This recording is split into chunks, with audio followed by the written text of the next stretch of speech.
اعوذ باللہ السمیع العلیم من الشیطان الرجیم بسم اللہ الرحمن الرحیم۔ آج صبح فجر کی نماز میں ہماری مسجد کے پیش امام نے سورۃ الصف کے 2 رکوع پڑھے تھے، ان کی تلاوت فرمائی تو میں ان کا آسان زبان میں مفہوم بیان کر دیتا ہوں۔ بسم اللہ الرحمن الرحیم۔ پہلے رکوع میں اللہ فرماتے ہیں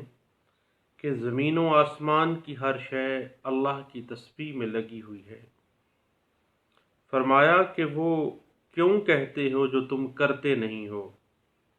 یہ بات اللہ کو سخت ناپسند ہے۔ فرمایا کہ ڈینگے مت مارو، کیونکہ ڈینگے مارنا نکمے اور نکارہ لوگوں کا کام ہے۔ فرمایا کہ حق و باطل کی کشمکش ازلی ہے۔ حضرت موسیٰ اور عیسیٰ علیہ السلام کے ساتھ بھی یہی معاملہ پیش آیا۔ عیسیٰ علیہ السلام نے قوم کو بشارت دی کہ میرے بعد جو رسول آئے گا اس کا نام احمد صلی اللہ علیہ وآلہ وسلم ہے۔ فرمایا کہ جو اللہ پر جھوٹ گڑتا ہے وہ سب سے بڑا ظالم ہے، اور اللہ ظالموں کو راہ نہیں دکھاتا۔ فرمایا کہ اللہ نے اپنا رسول ہدایت دین حق دے کر بھیجا کہ وہ اسے تمام دینوں پر غالب کر دے،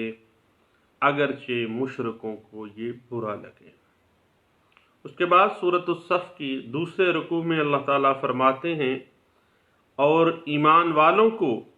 یہ ہدایت دی جاتی ہے کہ اللہ اور اس کے رسول صلی اللہ علیہ وسلم پر ایمان لاؤ، اللہ کی راہ میں جان و مال سے جہاد کرو، یہ تمہارے لیے بہتر ہے۔ وہ تمہیں بخش دے گا اور جنتوں کے اندر داخل کر دے گا۔ فرمایا تم اللہ کے مددگار بن جاؤ۔ حضرت عیسیٰ علیہ السلام کے ساتھیوں نے جواب دیا کہ آپ اللہ کی مدد کرنا چاہتے ہیں تو ہم آپ کے مددگار ہیں، اور ہم نے مومنوں کی مدد کی اور وہ مخالفوں پر غالب آ گئے۔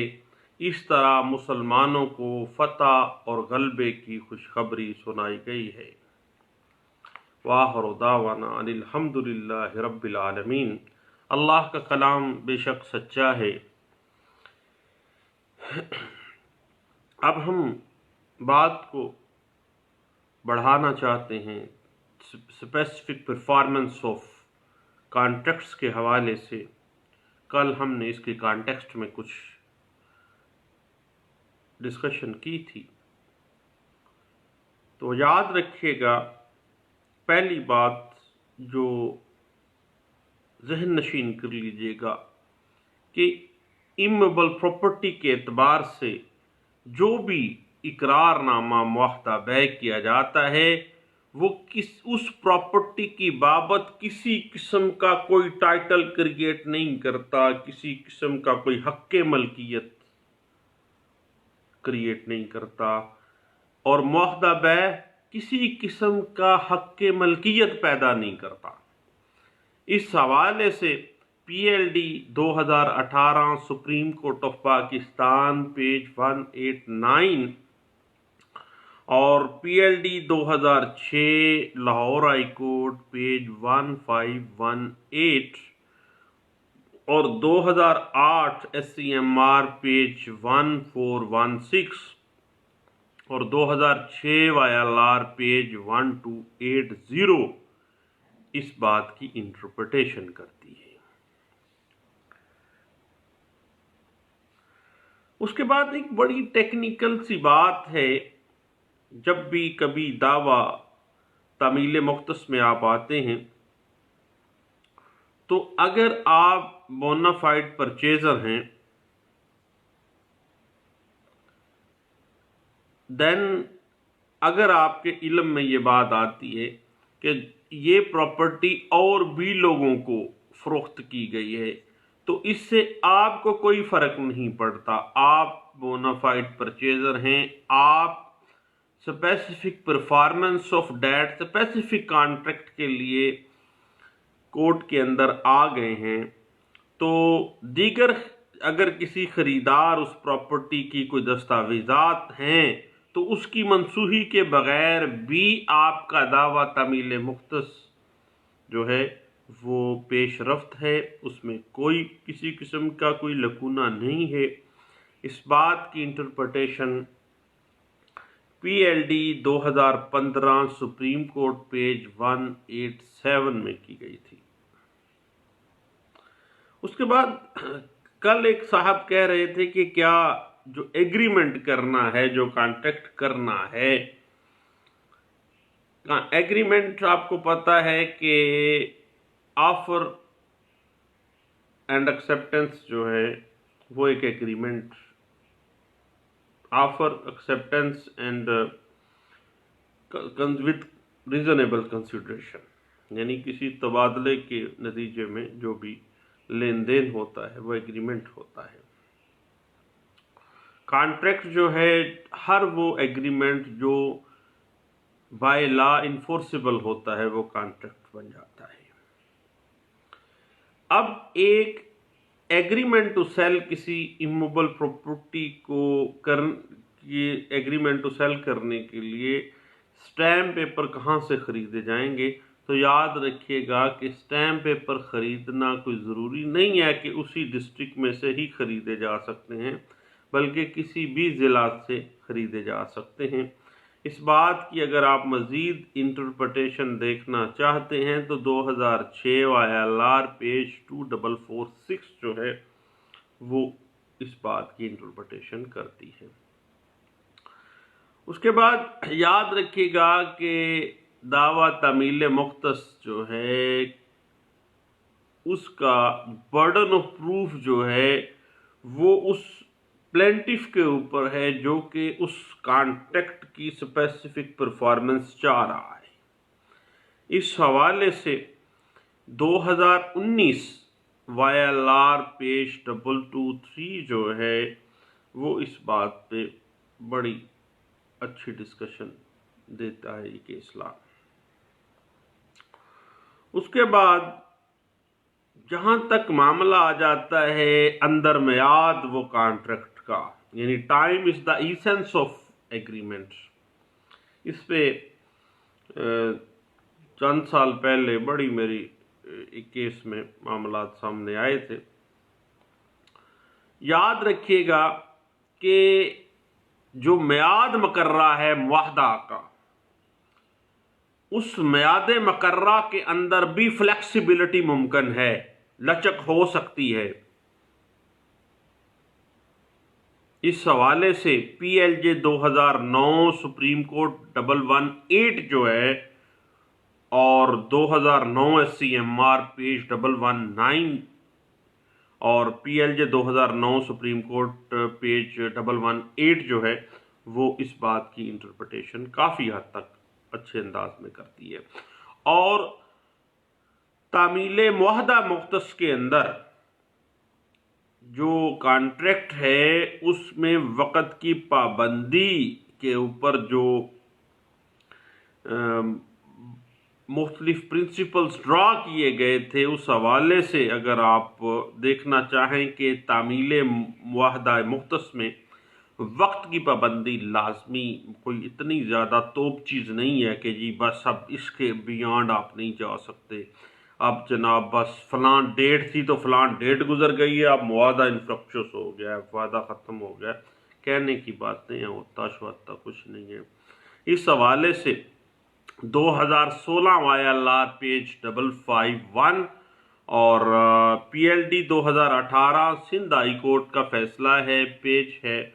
703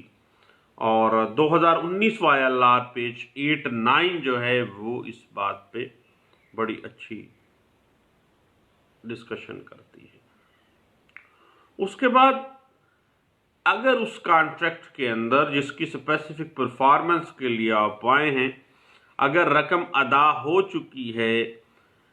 اور سیلر نے قبضہ دے دیا ہے، مان جاتا ہے ہر چیز کو، تو پھر پیچھے کیا رہ گیا ہے؟ اٹ مین کہ وہ ایگریمنٹ تو ایڈمیٹڈ ہے کہ اس نے رقم وصول کر لی، قبضہ دے دیا، دن پیچھے رہ گئی رجسٹری، تو وہ کروانے کا وہ پابند ہے اور فوری طور پر وہ رجسٹری کروانی چاہیے۔ اس حوالے سے 2004 SCJ پیج 798 جو ہے وہ اس بات کی انٹرپریٹیشن کرتی ہے۔ اس کے بعد خواتین کے ساتھ جو ایگریمنٹ ٹو سیل ہے، اس میں آپ کو پتہ ہے کہ پردہ نشین لیڈی ایک بڑا خطرناک سا پہلو ہوتا ہے کہ وہ بی جو پہلے پراپرٹی ڈیلر بنی ہوتی ہے، اپنی پراپرٹی خود بیچ دیتی ہے، بعد میں جب پھٹا پڑتا ہے تو پھر وہ پردہ نشین لیڈی بن جاتی ہے۔ اب پردہ نشین لیڈی کی ڈیفینیشن تو آپ کو اس پہ یوٹیوب پہ میرا ایک سیگمنٹ موجود ہے پردہ نشین لیڈی کے اوپر، وہ ضرور آپ دیکھیے گا۔ یاد رکھیے گا کہ جب بھی کبھی آپ ایگریمنٹ ٹو سیل کسی پراپرٹی کے حوالے سے کرنے کے لیے آئیں اور آگے سے کوئی لیڈی شیڈی ہو، تو بھائی اس کا کوئی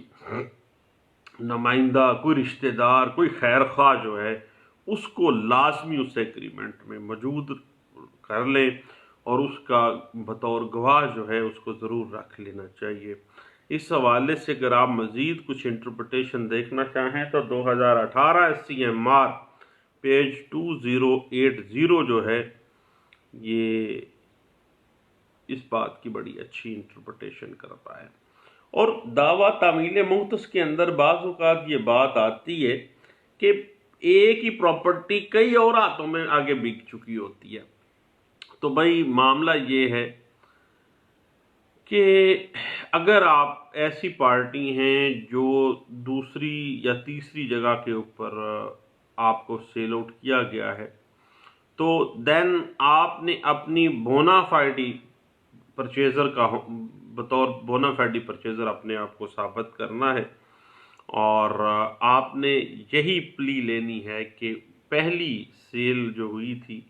یا پہلا جو کانٹریکٹ ہوا ہے مابین سیلر اینڈ ادر پارٹیز، اس کے بارے میں مجھے کوئی علم نہیں تھا، ادروائز میں نے خواہ میں پیسے پھنسانے تھے، ایسی رولے والی پراپرٹی ضرور میں نے لینی تھی۔ اس حوالے سے اگر آپ کچھ انٹرپریٹیشن دیکھنا چاہیں تو 2004 SCJ پیج 773 اس بات کی انٹرپریٹیشن جو ہے وہ موجود ہے۔ اس کے بعد ایگریمنٹ ٹو سیل کے اوپر دونوں پارٹیز کے سگنیچر ہر صفحے کے اوپر موجود ہونے چاہیے، اور اگر اس کانٹریکٹ کا جو بینیفیشری ہے، جو خریدار ہے، اس کے دستخط نہ بھی ہوں تو وہ کانٹریکٹ انفرکچوس نہیں ہو جاتا، یا وہ کانٹریکٹ کی قانونی حیثیت کوئی ختم نہیں ہو جاتی۔ اس حوالے سے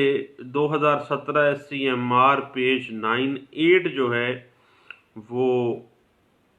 کافی حد تک اس بات کو انٹرپریٹ کرتا ہے۔ یاد رکھیے گا کہ اگر آپ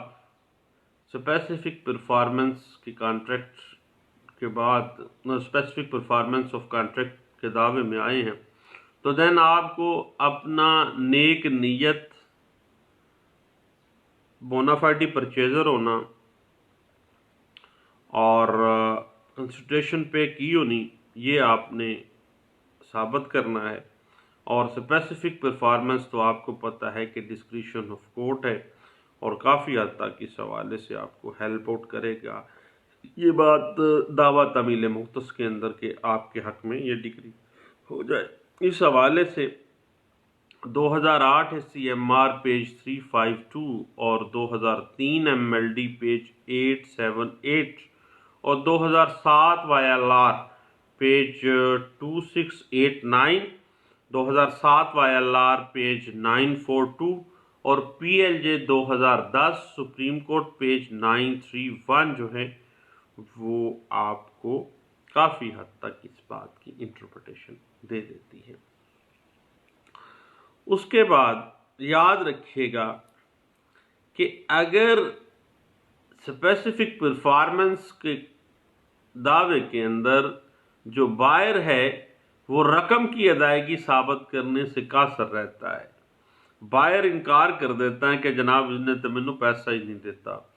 اور جو بائر ہے وہ ثابت نہیں کر پاتا، تو دین اس کا جو دعویٰ ہے، آپ کا دعویٰ اسپیسیفک پرفارمنس آف کانٹریکٹ کا، وہ ڈسمس بھی ہو سکتا ہے۔ اس حوالے سے کیونکہ پاکستان میں مرے اور مکرے کا علاج کوئی نہیں ہے، اگر بندہ گیا نا مکر کہ بھائی پیسہ اس نے مجھے دیا نہیں تھی، وصولی تو کیسے ڈلوائی ہے، تو پھر آپ اسپیسیفک پرفارمنس آف کانٹریکٹ کے دعوے کے اندر رول جائیں گے بطور پلینٹف۔ اس وجہ سے جب بھی آپ ادائیگی رقم کی دیں تو اس کا ثبوت اپنے پاس لازمی رکھنا ہے، ادروائز آپ کا دعویٰ ڈسمس ہے جناب۔ اس حوالے سے 2006 YLR پیج 2257 ہے، اور کانٹریکٹ کے اندر جو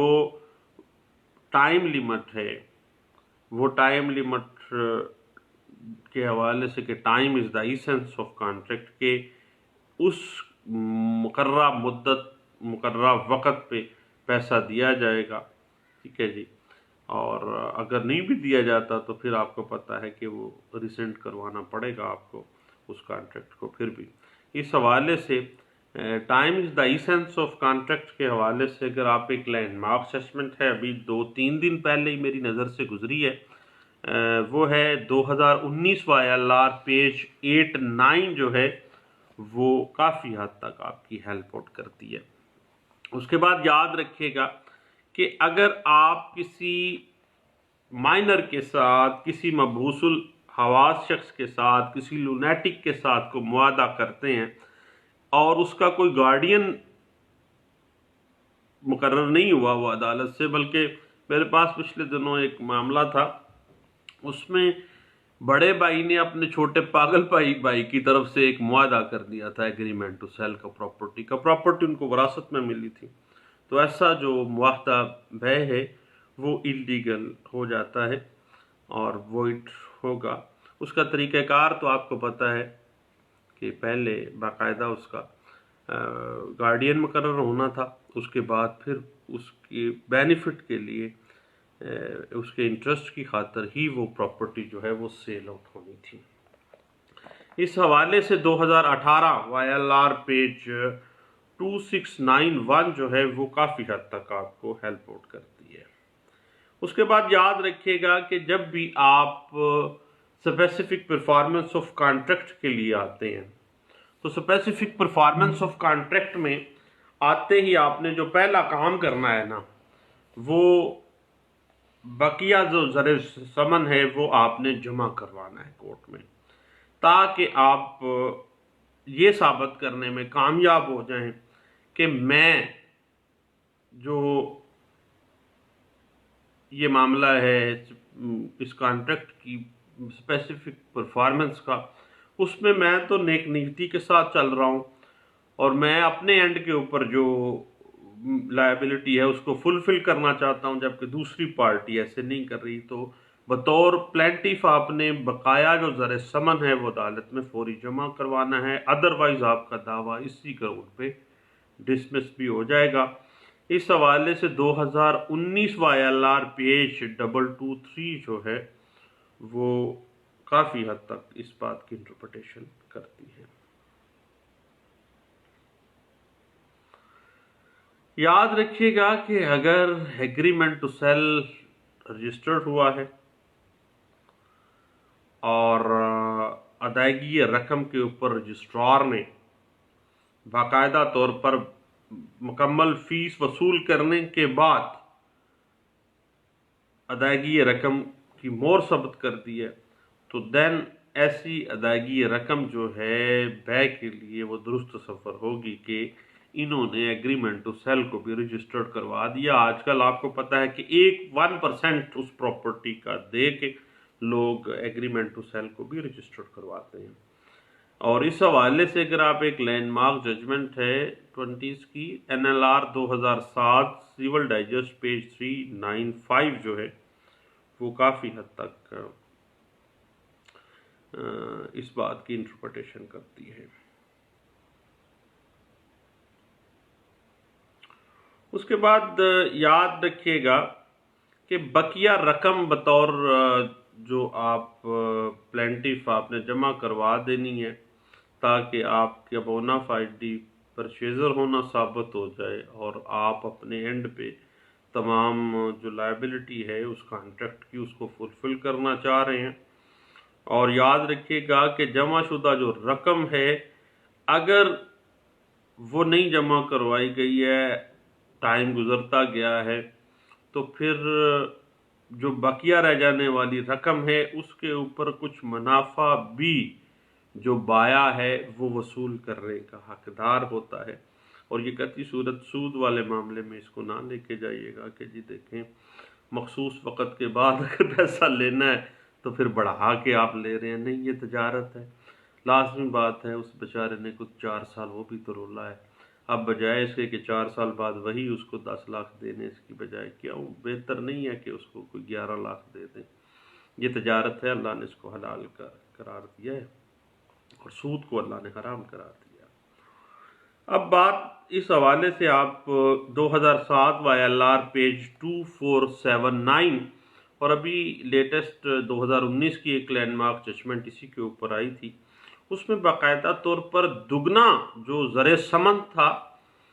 وہ واپس کروایا گیا، یعنی دعویٰ اس طرح سے ڈگری کیا گیا کہ اب وہ پراپرٹی تو کئی ہاتھوں آگے بک گئی، پراپرٹی جو ہے وہ واپس نہیں کی جا سکے گی، نہیں ڈیلیور کی جا رہی، پھر زر ثمن جو ہے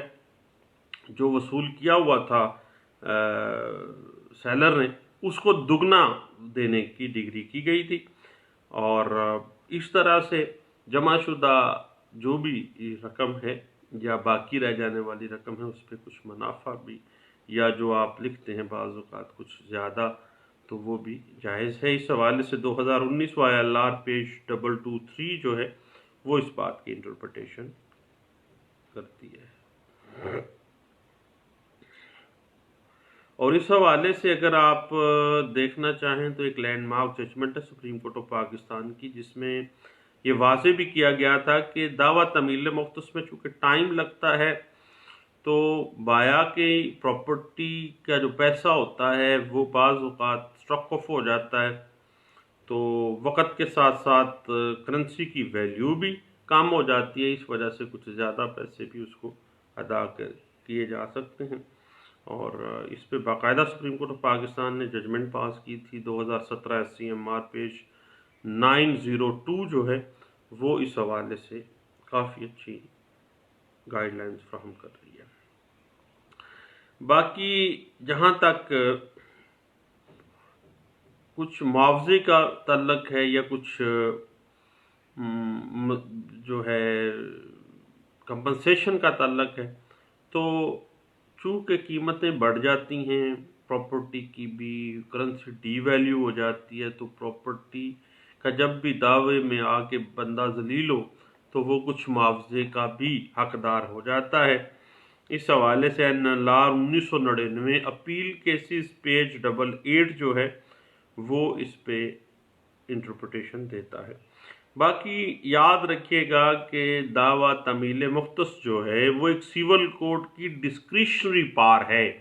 ڈسکریشن آف کورٹ کے اوپر اس کا انحصار ہے، لیکن ڈسکریشن آف کورٹ ہمیشہ آربیٹریری نہیں ہونی چاہیے بلکہ انصاف کے تقاضوں پہ مبنی ہونی چاہیے۔ جب کبھی قانون اور انصاف ایک دوسرے کے آمنے سامنے آ جائیں تو ایک جج کو چاہیے کہ وہ انصاف کا ساتھ دے گا، کیونکہ انصاف ہمیشہ قانون پر پریویل کرتا ہے، اور قانون انسانوں کے لیے بنایا گیا ہے، انسان قانون کے لیے نہیں بنائے گئے۔ ناصر اکرام بھٹی صاحب اکثر اوقات میرے بڑے اچھے دوست ان کے پاس بیٹھے تو وہ یہ جملہ کہہ رہے ہوتے ہیں، اللہ ان کو صحت اور ان کو کامیابیاں دے۔ اس میں یاد رکھیے گا کہ دعویٰ تمیل مختص جو ہے that is the discretion of court ہے، اور اس حوالے سے آپ 2007 MLD پیج 119 اور PLJ 2006 Lahore high court page 1329 اور 2006 YLR پیج 1520 جو ہے وہ آپ دیکھ سکتے ہیں۔ تو اب بات آ جاتی ہے نیکسٹ جو اس کی ٹیکنیکلٹیز ہیں suit for specific performance of contract کی، تو پھر انشاءاللہ جو ہے نیکسٹ انشاءاللہ اس پہ ہم مزید کچھ گپ شپ لگائیں گے۔ دعاؤں میں مجھے یاد رکھیے گا، انشاءاللہ باتیں ہوتی رہیں گی۔ بہت شکریہ، تھینک یو، اللہ حافظ۔